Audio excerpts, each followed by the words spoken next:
किसी भी समाचारों व मैसेज को सोशल मीडिया में फॉरवर्ड करना बिना तथ्य के घातक हो सकता है, जिसकी निगरानी के लिए निर्वाचन आयोग ने टीम गठित की है, जो निरंतर प्रिंट, इलेक्ट्रॉनिक और सोशल मीडिया जैसे प्लेटफॉर्म पर पैनी नज़र बनाए हुए हैं।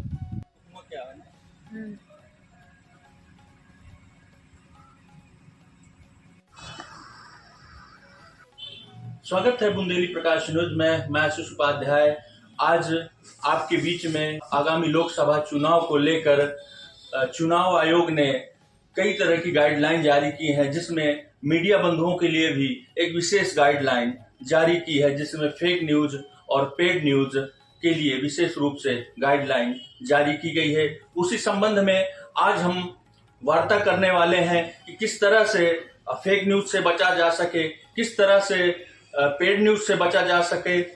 हमारे साथ आज विशेष बात करने के लिए चित्रकूट प्रेस क्लब अध्यक्ष सत्य प्रकाश द्विवेदी जी हैं, जो जनपद चित्रकूट से जिला निर्वाचन अधिकारी द्वारा नामित पेड न्यूज इंक्वायरी कमेटी के सदस्य भी हैं। उनसे जानने का प्रयास करते हैं कि किस तरह से जो हमारे मीडिया बंधु हैं, जो पत्रकार भाई हैं, वो किस तरह से खबरों का संकलन कर उनको आगे प्रेषित करें।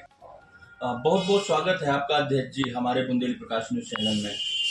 धन्यवाद आशीष जी। अध्यक्ष जी, आपको जिला निर्वाचन अधिकारी द्वारा गत वर्षों से आपको नामित किया जा रहा है, पेड इंक्वायरी के सदस्य के रूप में आप भूमिका निभा रहे हैं, तो किस तरह का ये कार्य होता है और क्या इसका? देखिए, भारत निर्वाचन आयोग द्वारा लोकसभा चुनाव 2024 के लिए अधिसूचना जारी की जा चुकी है। अब इसके लिए हर जिले में अलग अलग समितियों का गठन किया जा चुका है।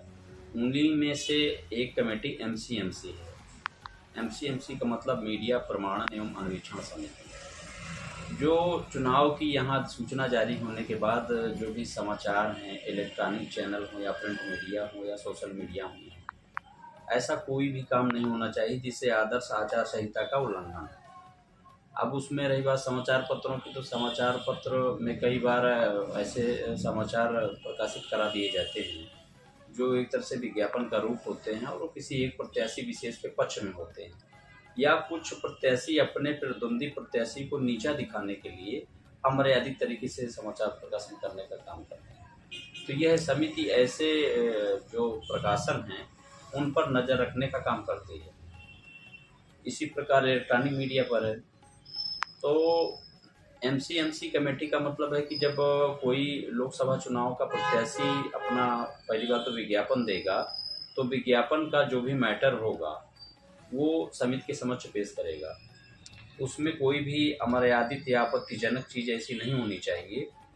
उसका परीक्षण करने के बाद MCMC उस विज्ञापन को प्रकाशन कराने की अनुमति देगी। और यदि कोई प्रत्याशी बिना अनुमति के विज्ञापन प्रकाशित कराता है और उस प्रकाशन में उसको छिपाने का प्रयास करता है, तो उसके लिए 4 दिन तक समिति इंतजार करती है।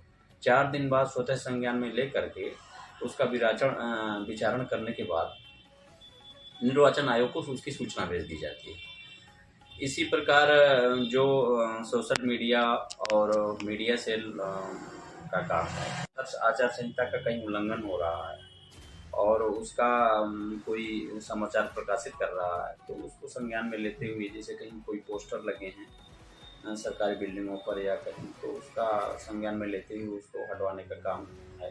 लेकिन मुख्य रूप से ये है कि इलेक्ट्रॉनिक मीडिया, प्रिंट मीडिया और सोशल मीडिया में कोई ऐसा काम ना हो कि जिससे प्रत्याशी का सीधा परोक्ष रूप से लाभ पहुँचे। अभी देखिए, माननीय इलाहाबाद उच्च न्यायालय ने भी कहा है कि सोशल मीडिया को औजार के रूप में इस्तेमाल ना किया जाए, किसी भी नेता के प्रति ऐसी आपत्तिजनक टिप्पणियां ना की जाए, अन्यथा में वो आपराधिक मामले के रूप में भी दर्ज होगा। तो पूरी सतर्क नज़र रखेगी ये टीम।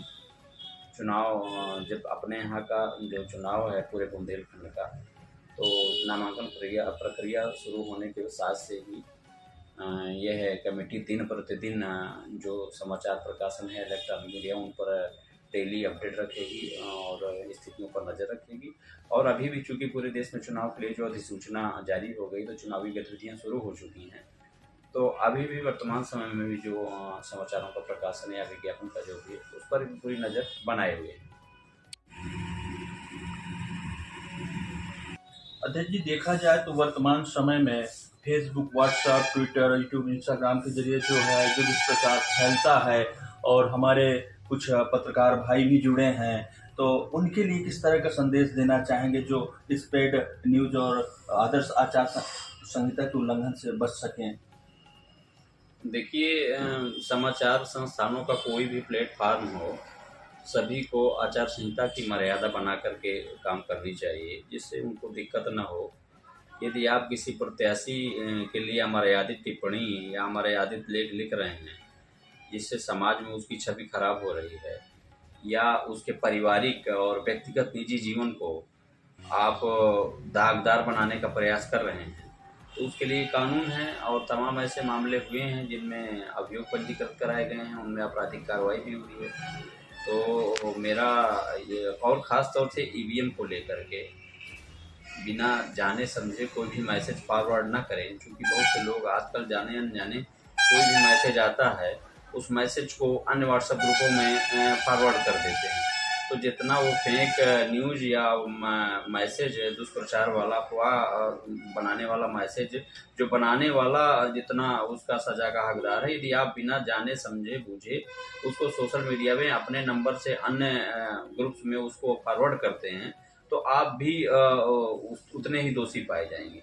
इसलिए बिना किसी परीक्षण को यदि आप कोई आपके पास कोई ऐसी सूचना है तो सीधे आप जिला निर्वाचन अधिकारी को, ट्विटर हैंडल है और अन्य माध्यम है, व्हाट्सएप है, कंट्रोल रूम है, उस पर जानकारी दीजिए। पहले पुष्टि कर लीजिए कि ऐसी कोई चीज़ है या नहीं, और फिर उसके बाद कोई चीज़ फॉरवर्ड करें। ऐसा ना हो कि जाने अनजाने आपके हाथ से कोई गुनाह हो जाए और जिसको आपने किया भी नहीं है, केवल फॉरवर्ड करने के चक्कर में आप किसी अपराध के भागीदार बन जाएं।